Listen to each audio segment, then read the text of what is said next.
नमस्कार दोस्तों, आपका मेरे चैनल सुरकल वॉइस में हार्दिक स्वागत है। दुखी दंपत्ति की व्यथा। मेरा नाम नीरज है। मुझे गांव के घर से काफ़ी दूर की बड़ी सिटी में नई नौकरी मिली थी। इस शहर में भाड़े का घर लेकर रहने लगा। पड़ोसी के तौर पर घर के सामने ही एक घर था जिसमें एक बुज़ुर्ग जोड़ा रहता था। दोनों बिल्कुल अकेले थे, मतलब ना कोई बेटा, ना बेटी, ना नाती, ना पोते, यानी कि संयुक्त परिवार नहीं था। मैं एक संयुक्त परिवार का सदस्य था, इसलिए मुझे अक्सर उनके बारे में विचार आते रहते थे। मुझे देखकर बुरा लगता है, इतनी उम्र होने के बाद भी उनकी देखभाल करने वाला कोई भी उनके साथ नहीं है। जब मैं सुबह ऑफिस के लिए निकलता था तो देखता था कि दादी जी अपने कप कपाते हुए हाथों से दादाजी को चाय देती थी। वैसे ही कप कपाते हाथों में कप लिए दादाजी चाय पीते थे। वहाँ पर रहते हुए कुछ दिन होने के बाद मुझे पता चला कि यह दोनों मिलजुल के धीरे धीरे घर के सारे काम करते थे। कोई भी उनसे जाकर बात नहीं करता। इतने दिनों में मैंने उनकी आवाज़ तक नहीं सुनी थी। जब मैं शाम को ऑफिस से घर आता था तब दोनों को घर के आंगन में बैठा पाता था और उन दोनों के ही चेहरों पर थकान साफ साफ पड़ पाता था। मेरा मन कई बार करता कि उनसे जाकर बात करूं, लेकिन फिर किसी वजह से मेरे पांव वहीं पर थम जाते। मैं जब जब उन्हें देखता था मुझे मेरे दादा दादी की बहुत याद आती और मैं घर पर फ़ोन लगाकर उनसे बात कर लिया करता।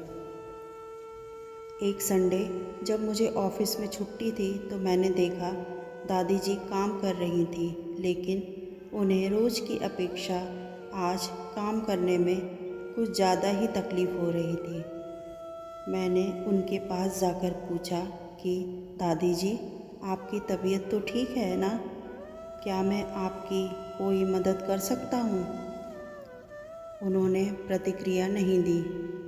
मैंने दोबारा उनसे पूछा, बताइए दादी जी, मैं क्या करूँ आपके लिए? उन्होंने फिर भी कोई जवाब नहीं दिया। मुझे काफ़ी आश्चर्य हुआ।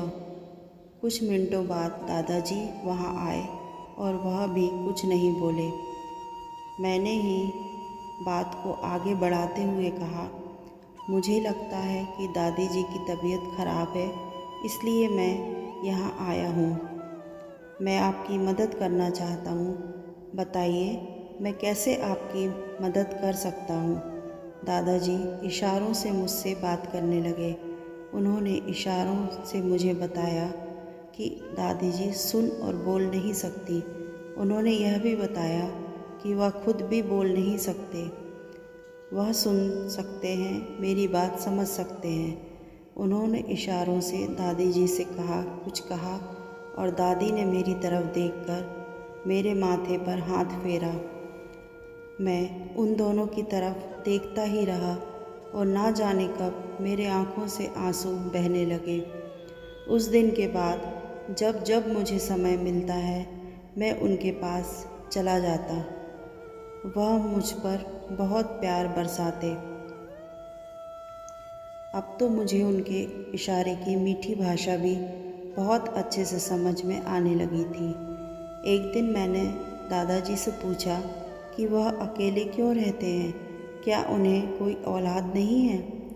दादाजी ने दादी को इशारों से समझाया कि मैंने उनसे क्या पूछा।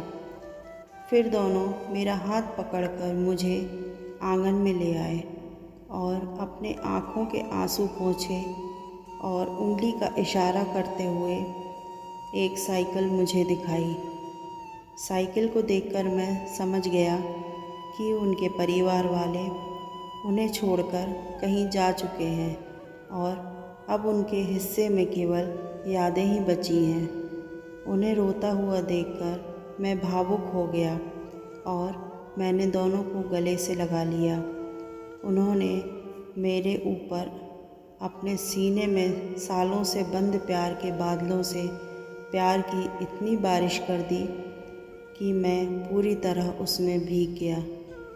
तो दोस्तों, आपको यह कहानी कैसी लगी आप कमेंट करके बताइए, और अगर कहानी पसंद आई हो तो प्लीज़ मेरे चैनल को सब्सक्राइब करें, लाइक करें और शेयर करें। Thank you so much. Bye bye.